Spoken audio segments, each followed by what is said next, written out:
Steph Kite, politics reporter at Axios. There's a lot of concern from obviously Steph, the Ohio delegation. This story didn't get picked up for a number of days nationally, and there was some criticism about the transportation secretary not addressing it directly. Yeah, this is yet another transportation crisis that the Secretary Buttigieg is having to deal with. Looking back to January when there were the issues where the FAA had to ground planes, there was the Southwest fiasco in December around the holidays. This really goes to show that, this kind of rising star in the Democratic Party is having to deal with very real crises, and it's opening him up to attacks from the right, which we've seen already.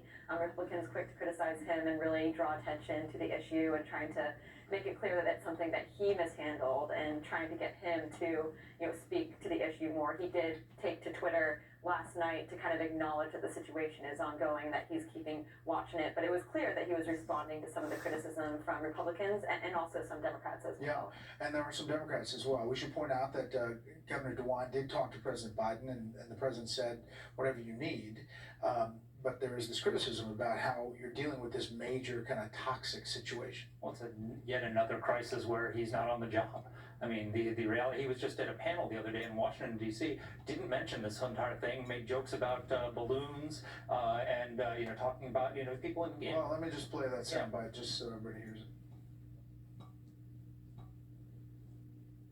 We've heard way too many stories from generations past of infrastructure where you got a neighborhood, often a neighborhood of color, that finally sees the project come to them, but everyone in the hard hats on that project looking like, doing the good paying jobs, don't look like they came from anywhere near the neighborhood.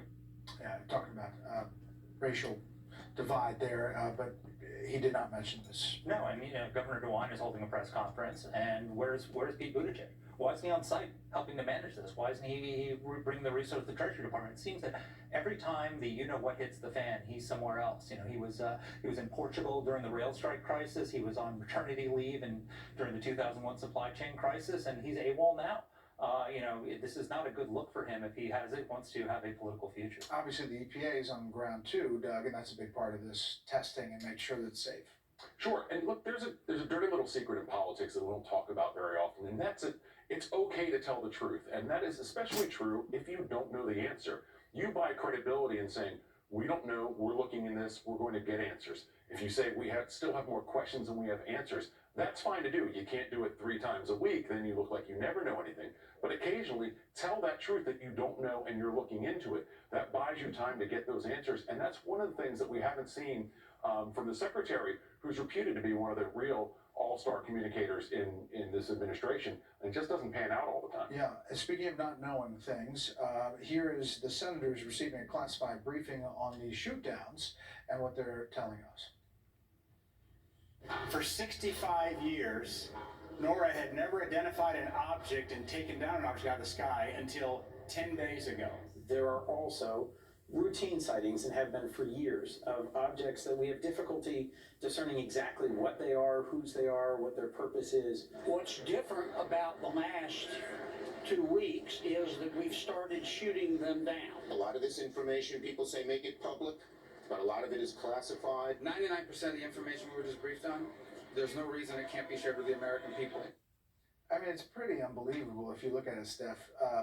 What we don't have are pictures of these 3 unidentified objects that the planes eventually shut down. They missed one with a Sidewinder missile that we reported last night.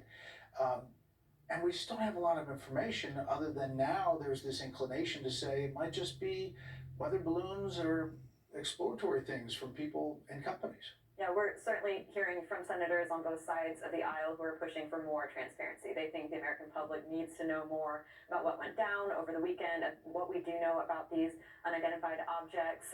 So far, briefers have told senators it seems that they have not been able to identify those objects, have not been able to recover those objects that were shot down, and that's part of the problem with the lack of information. They're still trying to find those, especially given kind of the more rural areas where these things were shot down. They were more difficult to locate, but I'm sure we're going to continue to see pressure from Republicans, especially for President Biden to speak to this and address the American people on this. Speaking of which, the White House press secretary dealt with a lot of those questions today. Why hasn't the president come forward and spoken to the American people about this? Look, the president's taking this very seriously, and he's receiving briefings regularly from his national security advisors, and he's going to continue to do that. We are sharing as much information as we can, as possible, but we do want to make sure that the American people understand that there's no need to panic. Okay, so 4 unidentified objects shot down over our territory in 8 days. And one of this most recent one was over Lake Huron. That's in the middle of the country. I mean, did they notice this thing coming into the country, or did they pick it up while it was crossing the country? Why did they wait till it was over Lake Huron? So and is this the normal pace of operations that's going on here, or has this just been a sudden surge in the last few weeks? We don't know this. And why this is a problem is because this, it's not just an espionage problem. China, especially with that weather balloon, could be testing our defenses. Jack Keane has said that that the balloon program is connected to their hypersonic missile program. They could be with the ideal way to deliver an EMP, which would take out all of our electronics, all of our power grids. Just essentially a nuclear bomb that would hover someplace and then go off and then take out electrical. Exactly. So a former general who's the world expert on EMP says the perfect way to deliver one of those is with a balloon. And so they're penetrating our defenses, they're testing our capability, and NORAD is coming up short. And we got to get to the bottom of this, because this is a huge. What if we get into a conflict or a face-off over Taiwan, and they can hover a balloon over our country and threaten to take out our power grid if we defend Taiwan? This is a huge deterrence issue. This is a huge national security issue. We've got to get to the bottom of it. And should we hear from the president, Doug? We should hear from the president on this, and it's been a long time for us not to hear from the president. Every time somebody sees one of these, they are rightfully concerned. And I should say, the reassurance is, don't worry, it's not the aliens. Exactly what the aliens want us to believe. I'm going to save this tape, Doug. And when they come down, I'm going to say, Doug said it. Okay, panel, thanks so much. Thank you.